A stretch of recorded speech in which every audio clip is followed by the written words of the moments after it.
몇 년 전 플로리다 팜비치에서 우리 총회 WPC 총회 세계 선교회 연차 대회를 할 때에 어네스트 해밍웨이가 태어나고 글을 쓴 키 웨스트라는 곳을 가보았습니다. 그곳에서 누구를 위하여 종은 울리나 그리고 노인과 바다라는 작품을 써서 노벨상을 탔습니다. 주인공 산티아고가 배를 타고 낚시를 나갔는데 큰 물고기를 만나게 됩니다. 그 물고기와 더불어 3일 동안 싸움을 벌여서 마침내 산티아고 노인은 마린이라는 물고기를 잡아서 배에 싣고 돌아옵니다.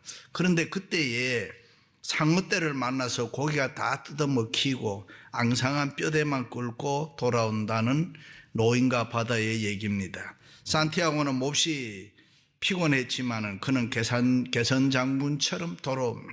이 주인공에게 있어서 그 큰 물고기는 물질의 가치로 보는 것이 아니라 자기의 삶과 자기의 존재를 확인해 주는 그런 보람의 대상이었기 때문에 의기양양하게 돌아옵니다. 뼈만 남은 물고기라도 자기의 건재함을 입증해 주는 영광이라고 생각했습니다. 그리고 마지막 문장에서 이런 이야기를 합니다. The old man was dreaming about the lions. 노인은 사자의 꿈을 꾸고 있었다. 우리는 한 해를 돌이켜 보면서 새해를 맞이해야 하는 중요하고 뜻깊은 길목에 있습니다. 나름대로 지난 한 해를 돌이켜 보면서 결산과 평가를 해봐야 하는 송년주일입니다. 그렇습니다. 뒤를 돌아볼 줄 아는 사람은 자기를 볼 줄 아는 사람. 때로는 우리가 자신을 뒤돌아보면 부끄럽고 창피한 것도 있지만은 뒤돌아봐야 새로운 결심을 우리가 할 수 있습니다. 우리는 뒤돌아봐야 깨닫게 되고 회개하게 되고 새로운 축복을 받을 줄로 믿습니다. 유대인들은 매년 새해가 되면 로시 하사나나 용키퍼라는 종교 행사를 합니다. 우리의 송구 영신 예배나 특별 새벽 기도와 같은 그런 절기입니다. 그때 그들은 특별히 두 가지를 강조합니다. 하나는 그동안 지었던 죄를 회개합니다. 또 하나는 싸우고 원수 맺었던 사람이 있으면 찾아가서 용서하고 화해를 구합니다. 그리고 새 마음으로 새로운 비전을 꿈꾸면서 새해를 늘 시작합니다. 할렐루야. 그런 유대인이기 때문에 세계에서 제일 위대한 민족이 됐습니다. 모든 분야에서 우수한 사람들이 많습니다. 그들의 두뇌가 특별히 잘나서 뛰어나서 그런 거 아닙니다. 매년 이런 행사를 통해서 새롭게 되기 때문에 사람이 새 마음으로 시작하기 때문입니다. 그런 종교적 행사를 통해서 하나님의 기적과 은혜와 축복을 받기 때문에 그런 줄로 믿습니다. 할렐루야. 그렇습니다. 우리도 지난 1년 열심히 노력해서 많은 것을 얻었다면 하나님의 은혜고 하나님의 사랑입니다. 그러나 한편으로 내가 열심히 힘쓰고 애썼으나 내 손에 아무것이 없다고 하더라도 하나님의 뜻으로 받아들이고 그것이 더 큰 축복을 위한 하나님의 섭리라고 생각을 해야 합니다. 특별히 자이든 타이든 교회 생활 제대로 하지 못하고 무의미하게 세월을 보냈다든가 인간적으로 믿음이 없이 게으름과 나태로 그저 그렇게 살았다면은 뉘우침과 반성 그리고 통렬한 회개와 함께 다시 한번 새로운 비전을 꿈꾸며 살 것을 다짐해야 합니다. 왜냐하면 우리에게는 시간이 그리 많지를 않습니다. 우리들의 삶과 시간의 개념은 늘 종말론적인 삶입니다. 그러므로 매일 새롭게 변화된 모습으로 우리는 살아가도록 애를 써야 합니다. 왜냐하면 기독교의 역사가는 주님이 다시 오실 때까지 끝나지 않고 계속 진행되고 있기 때문입니다.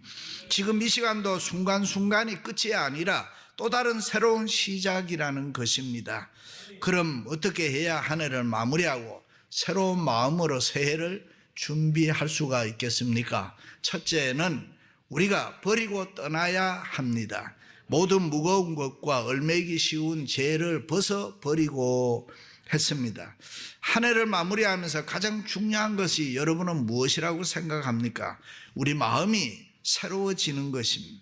시작도 중요하지만 마지막이 중요한 것은 지난날을 돌이켜보기 때문입니다. 지난 1년 하나님의 말씀에 순종하며 믿음으로 열심히 살았다면 그 나름대로 보람과 위로와 기쁨이 우리에게 있을 것입니다.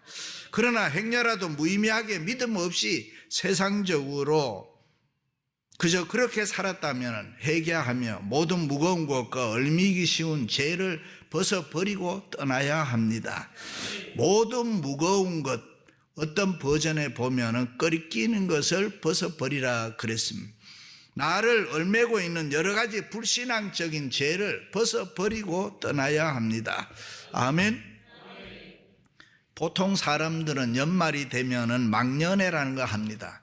잊고 싶은 것들을 툭툭 털어버리고 새로운 출발을 하고 싶어서 그럽니다. 세상 사람들이 1년을 마감하면서 잊고 싶은 일들이 많이 있다면은 예수 믿는 우리 그리스도인들에게는 얼마나 더 많겠습니까? 세상 사람들은 그렇게 살지 않는데 주님을 믿는 우리가 그렇게 살아서야 되겠는가? 우리는 하나님 앞에서 좀 다르게 살았어야 되는데 돌이켜보니 오히려 나에게 더 많은 문제가 있지 않았었나 깨닫게 되는 것입니다. 그런데 안타까운 것은 세월이 흐를수록 나이를 먹을수록 인간적인 방법으로 세상을 사는데 더 익숙해져 가고 있다는 사실입니다. 분명히 그것은 하나님의 방법도 아니고 성경의 방법도 아닌데 우리 마음대로 야 목사도 그렇게 살고 장로도 그저 그렇게 살아가는데 너도 그저 쉽게 살아. 때로는 스스로를 위로합니다. 그런데 우리는 그렇게 생각하면은 절대로 안 되는 것입니다. 하나님을 믿고 사는 사람들은 우리가 믿음으로 살지 못했으면은 철저히 회개하고 돌이키고 모든 무거운 것과 얽매이기 쉬운 죄를 벗어버리고 떠나야 할 줄로 믿습니다. 할렐루야. 한 번은 예수님께서 복음을 전하시고 병자들을 고쳐주시다가 해가 지고 날이 저물어지니까 제자들에게 배를 타고 저쪽 건너편으로 가자고 했습니다. 그런데 예수님의 제자들이 예수님의 말씀에 순종해서 배를 타고 갈릴리 바다를 건너가기 위해서는 전제해야 하는 게 있었습니다. 그게 뭡니까? 따르는 무리를 떠나는 것이었습니다. 그렇습니다. 저편으로 건너가기 위해서는 이쪽 생활을 정리를 해야 됩니다. 옛 생활을 떠나야 됩니다. 털어버릴 것은 훌훌 털어버리고 떠나야 합니다. 실수한 것, 잘못한 것, 죄 지은 것 회개하고 버려야 합니다. 억울한 일, 손해본 일, 기분 나쁜 일, 오해, 배신, 마음 아팠던 일 깨끗하게 잊어버리고 우리는 떠나야 합니다.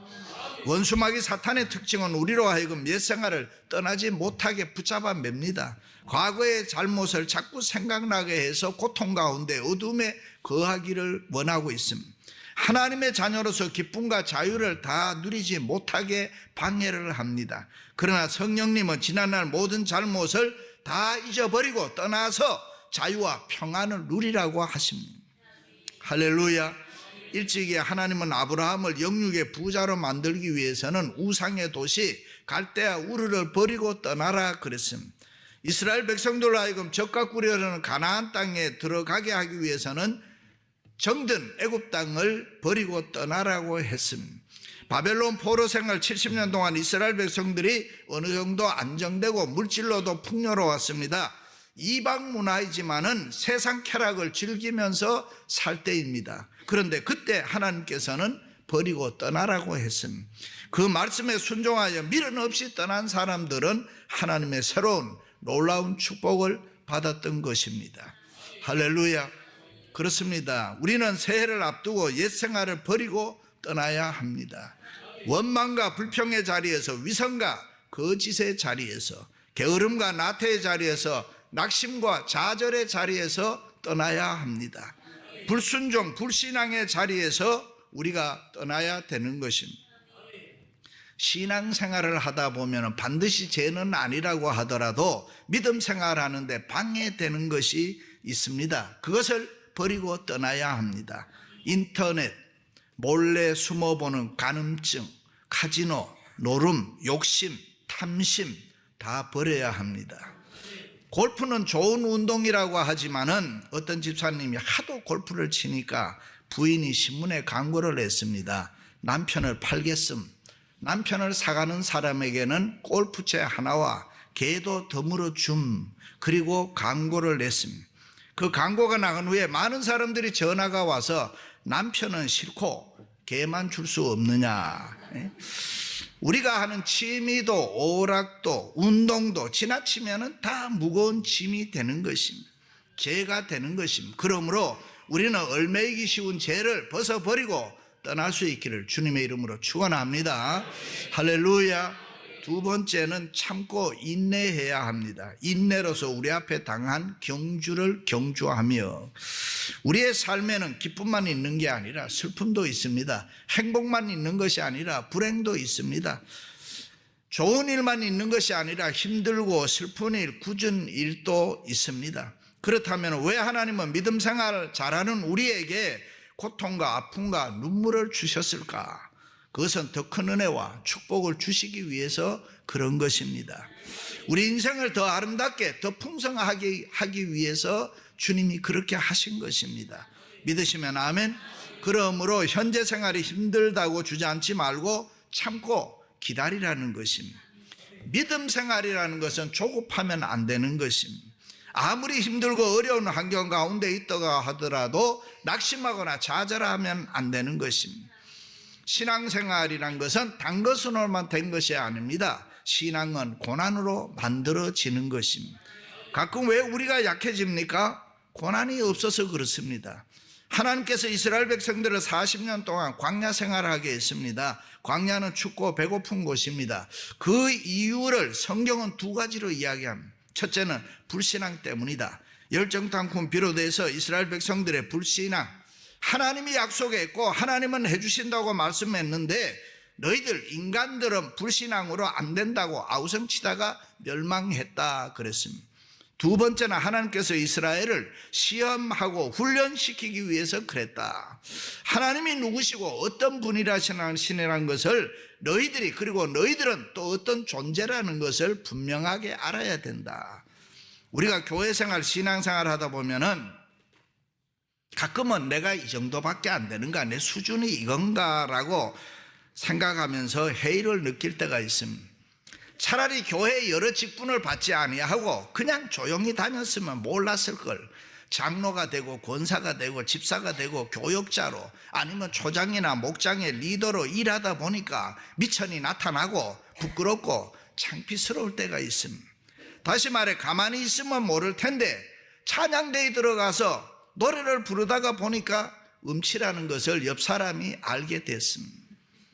그렇다면 왜 하나님께서 창피스럽게 우리에게 교회에서 봉사하라고 직분을 주셨을까? 그것은 하나님이 누구시라는 것, 내가 누구란 것을 바로 알게 하기 위해서입니다. 다시 말해 나라는 존재는 하나님 없이는 살 수 없는 무능한 존재다. 그것을 알게 하기 위해서 그렇습니다. 그냥 있으면 모를 텐데 직분을 받고 보니까 내가 이런 사람이구나 확인시켜 주려고 여러 가지 직분을 주셨습니다. 내가 이렇게 부족한 사람이니까 나에게는 하나님이 꼭 필요하구나. 이것이 신앙생활에서 중요한 문제입니다. 지난 1년 하나님께서는 우리의 신앙을 행위로 증거해야 되는데 1년 동안 우리에게 이것도 해주시고 저것도 해주시고 필요한 대로 채워주셨습니다. 그런데도 혹시라도 원망하고 불평하며 우리가 살지는 않았습니다. 하나님을 믿는다고 하면서 먹고 사는 문제 염려, 근심, 걱정하지 않았습니까? 하나님께서 떡만큼은 내가 책임져 주시겠다고 말씀하셨는데 그것을 믿지를 못했습니다. 그럼에도 불구하고 하나님께서는 떡도 주시고 말씀도 주셨습니다. 좋으신 주님을 찬양합니다. 그 주님을 사랑합니다. 그 은혜가 너무 감사할 뿐입니다. 할렐루야. 세상이 우리를 유혹하는 것들과 피곤하게 만든 것들이 많이 있어도 선을 행하되 낙심하지 말지니 때가 이름에 피곤하지 아니하면 거두리라 그랬습니다. 어떤 분은 교회를 잘 다니고 예수를 열심히 믿으면서도 하나님의 능력, 하나님의 은혜를 잘 믿지를 않습니다. 하나님을 믿으면 이런 복을 받습니다 하면 아멘 하면 되는데 글쎄 그럼 어떻게 하자는 겁니까? 무슨 대책이 있습니까? 그렇게 믿으니까 신앙에 기적이 없습니다. 함께 사는 남편도 아내도 믿지 못한다고 아우성치고 교회에서도 장로 목사 못 믿는다고 아우성입니다. 그러나 한번 깊이 냉정하게 생각해 보시기 바랍니다. 먹고 살아야 되잖아요. 믿어야 먹고 살잖아요. 같이 살려면 또 믿어야 되잖아요. 지나친 의심은 사단의 충동입니다. 쓸데없는 의심은 내 삶에 전혀 도움이 되지 않는 것입니다. 그러므로 예수님 이 세상에 계실 때 많은 사람들이 예수님 따랐습니다. 그런데 그들이 다 믿음이 좋아서 따랐던 것은 아닙니다. 그들이 따를 때의 동기가 순수했느냐? 절대로 그렇지 않습니다. 어떤 사람은 병 고치기 위해 따랐습니다. 어떤 사람은 부자 되기 위해서 따랐습니다. 어떤 사람은 성공하기 위해서 주님을 따랐습니다. 그러나 예수님을 따르다 보니까 달라졌습니다. 보고 듣고 배우는 동안에 변화됐습니다. 믿음이 생겼습니다. 은혜를 받았습니다. 할렐루야.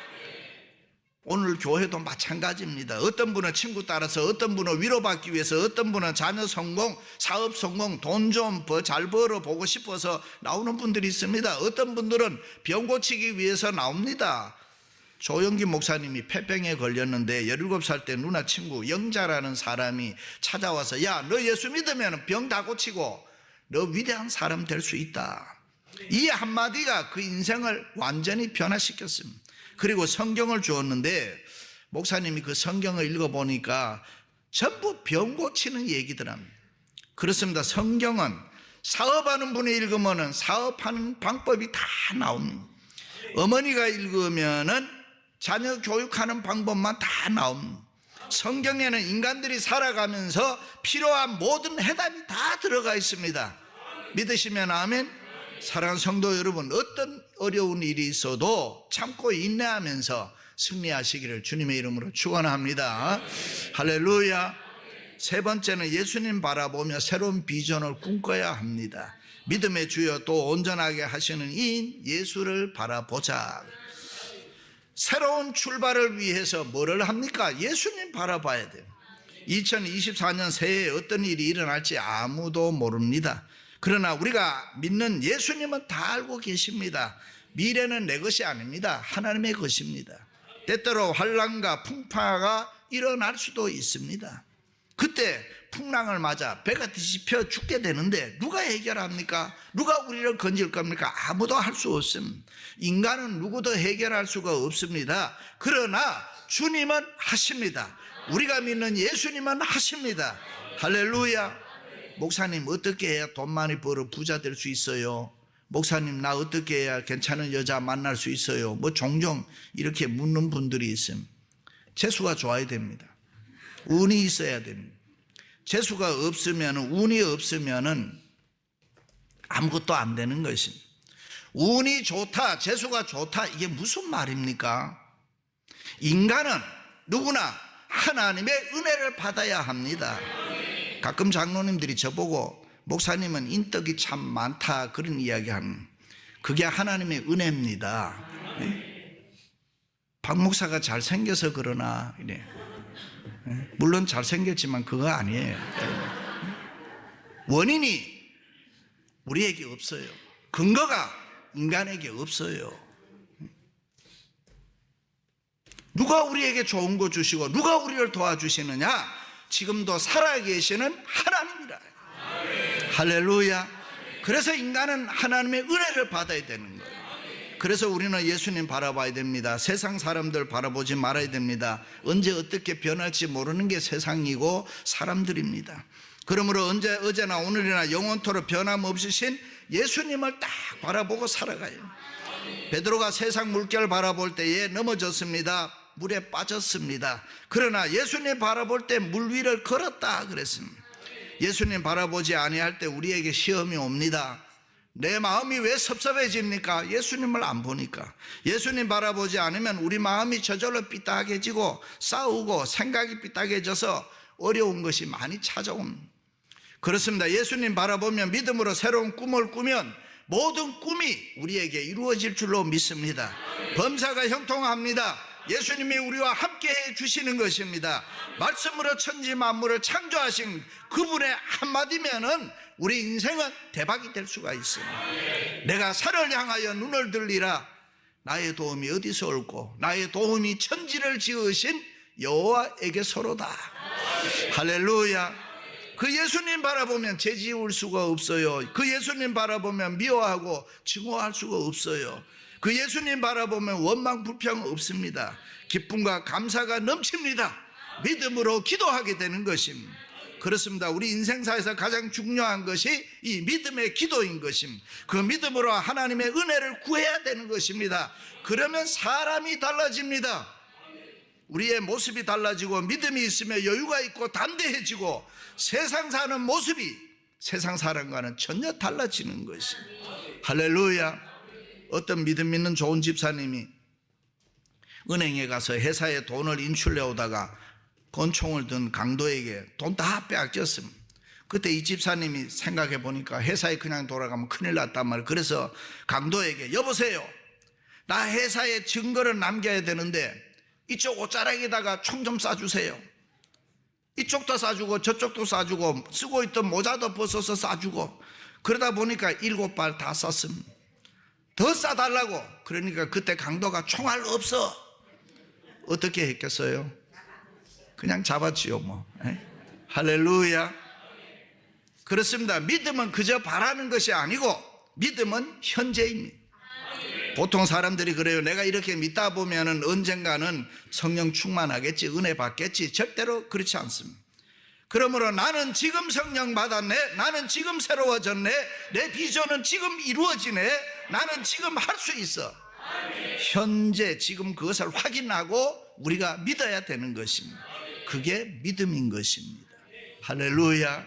사랑하는 성도 여러분, 한 해를 마무리하고 버릴 것은 버리고 어떤 어려움이 있어도 참고 인내하면서 예수님 바라보면서 새해에 승리하시기를 주의 이름으로 축원합니다.